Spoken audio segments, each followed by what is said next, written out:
కష్టపడ్డా ఒక్క నిమిషం తుమ్ముతున్నావు నిజంగానే అది సత్యం అంటున్నా. అందుకనే సర్కారు భూమి మల్లారెడ్డి కబ్జా 33 గుంటలు ఆక్రమించుకున్నారని రెవెన్యూ శాఖ నిర్ధారణ. హైకోర్టు నివేదిక అందజేత ప్రభుత్వ భూమి రక్షణ కల్పించాలని పోలీసులకు సూచన.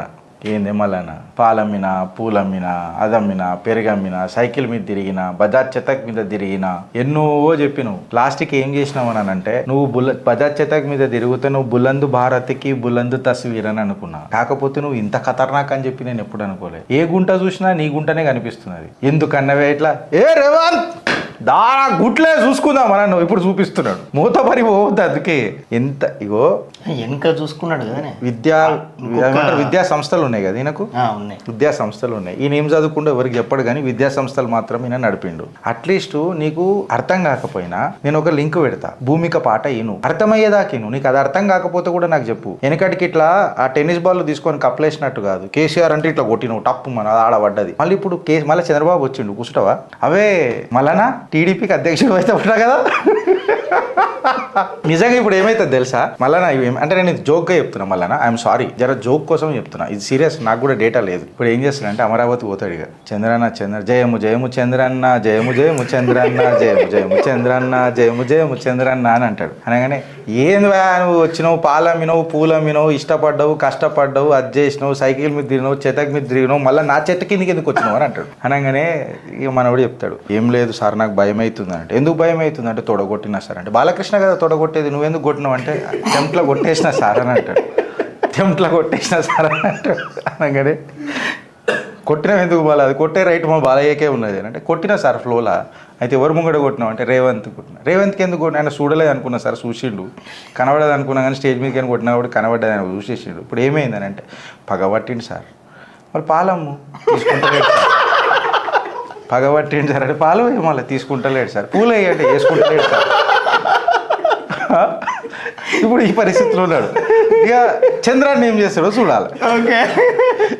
ఈ గుట్టకు గంట కొడతాడా ఏం చేస్తాడా. రేవంత్ అన్న నువ్వు ఎన్ని సర్వేలు చేయించినవే ఈయన చేయి పెట్టగానే పర్రెలు తెలిసిపోయినాయి కేసీఆర్. అరే కనికరం చూపెట్టే నువ్వు. మీకు ఎన్ని మెషిన్స్ అయినా సేవ్ చేసిండు కేసీఆర్ అప్పటిదాకా స్పందించలే. ఈయన పోయి చేయి పెట్టిండు పర్రెలలో. పర్రెలలో చేయి పెట్టగానే కేసీఆర్ స్పందించి నాగార్జున సాగర్ కూలలేదా అంటే నేను ఆ బొక్క ఇరిగిన చంద్రశేఖర్ ఊరికి అడుగుతున్నా. నాగార్జున సాగర్ కట్టిన ఎన్ని రోజులకు పర్రెలు వచ్చినాయి? నువ్వు కట్టిన సంవత్సరాలకి వచ్చినాయి పర్రెలు. నువ్వు పుట్టిన్ని రోజుల ఇప్పుడు ఇరిగే నీ బొక్క. నేను అందుకే ప్రతిసారి ఒక మాట చెప్తా ఫ్రెండ్స్, ఏందనంటే ప్రకృతి అనేది చాలా ఇంపార్టెంట్, బ్యాలెన్స్ ఆఫ్ పవర్ అనేది చాలా ఇంపార్టెంట్. అహం అనేది మంచిది కాదు, అది ఎవరికైనా సరే. Nature is bigger than anybody. Mahabharata సన్నివేశాలు కూడా మనకు అవే చెప్తాయి. ఒక ఘట్టంలా శ్రీకృష్ణుడు ఆ నీలగేం మేఘ శ్యాముడు పరంధాముడు చెట్టు కింద కూర్చొని విశ్రాంతి తీసుకున్న సమయంలో అర్జునుడు వచ్చి మాట్లాడినప్పుడు అత్యంత బలవంతుని నేను ఆల్ నరుడే నారాయణ రూపంలో నేను సాక్షాత్కారం ఇడ ఉంటున్నా. ఇప్పుడు నాకేం పని లేదు అర్జున, నేను ఈ శరీరం విడవాల్సిన రోజు దగ్గర పడ్డది అని చెప్పి ఆ పరంధాముడు నీలమేఘ శ్యాముడే అన్నాడు. అత్యంత పవర్ ఉన్నది నాకు, నేచర్ తట్టుకోలేదు, ఇంబ్యాలెన్స్ అవుతుంది, ఎకలాజికల్ ఇంబ్యాలెన్స్ అవుతుంది అని చెప్పి సాక్షాత్తు సంతులన్ బిగడ్ జాతా హే అని చెప్పి మాట్లాడిన ఆ పరంధాముని మళ్ళొకసారి గుర్తు చేస్తున్నాం మీ అందరికీ. సో కేసీఆర్ ఎప్పటికైనా నువ్వు దిగాల్సిందే. రేవంత్ అన్న ఎప్పుడైనా నీ రాజకీయం అంతం కావాల్సిందే. అది ఎవరైనా సరే, భారతీయ జనతా పార్టీ అయినా సరే, బీఆర్ఎస్ అయినా సరే, కాంగ్రెస్ అయినా సరే, నేనైనా సరే ఒక కాలం పెద్దది, కాలచక్రం గొప్పది. ఈ కాలచక్రంలో నువ్వు కాంపిటెన్సీ పెంచుకొని కింగ్ అవుతావా లేకపోతే పర్రలు చూసే కమిడియన్ అవుతావా నువ్వు డిసైడ్ చేసుకో. కానీ మల్లన్న వచ్చిందంటే ఆ రోజు ఎపిసోడు కపిల్ శర్మ షో పనికిరాదు, జబర్దస్త్ ఎవ్వడు చూడడు ఆ రోజు. అట్లుంటాయి. ఒక రోజు పిలుద్దాం.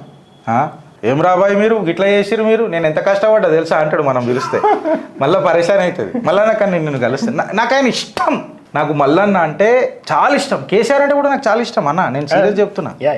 నాకు చాలా ఇష్టం ఆయన. నేను ఆయన దగ్గరికి ఎందుకు పోనానంటే నువ్వు నా ఏకలవ్య శిష్యుడు అని చెప్పి మళ్ళీ ఎలా అడుగుతాడే మొన్నే నువ్వు మళ్ళీ ఎందుకు వచ్చిన కేసీఆర్ దగ్గరికి అని నేను పోను గంతే.